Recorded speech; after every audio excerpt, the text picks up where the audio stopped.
Hello everybody. As this week you're learning about elephants, and one of my favourite stories is about Elmer the elephant, I thought I'd show you how you can make your very own Elmer the elephant. I mean, you could make this elephant any way you want, but I'm going to make it look like Elmer. So, for this, you will need an empty milk carton, okay? That's the first stage, to get your empty milk carton. Make sure it's cleaned out and the label's taken off.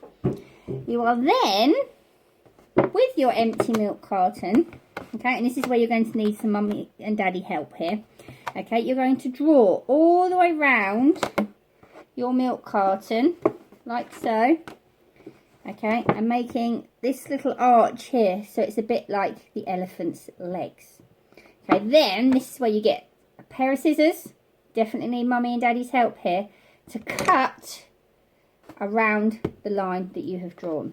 Okay, once you have done that, you will end up with your milk carton looking like this. You don't need the bottom bit, you just need the top bit, okay, and that will look a little bit like an elephant.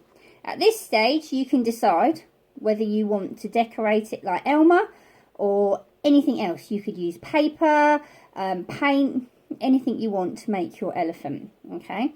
Then you're going to need some glue, okay, and what I have done here is I've taken lots of pieces of different colour paper and cut them up into squares because Elmer is a patchwork elephant, okay. I'm then going to be putting glue all over my elephant, okay. It's up to you whether you use this kind of glue or the runny PVA glue, whatever you've got at home, okay. I'm then going to take my coloured pieces and I'm going to stick them all over, just randomly, lots of different colours because Elmer's lots of different colours, all over my elephant, okay. I'll keep going until my elephant is completely covered.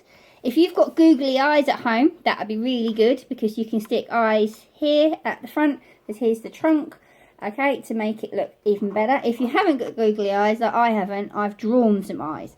So once you've done that and you've covered your elephant in colour, here is the final result.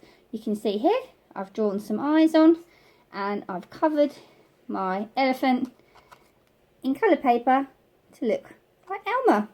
So, why don't you give it a go? It's really easy. You just need mummy and daddy's help to do some colouring and cutting out.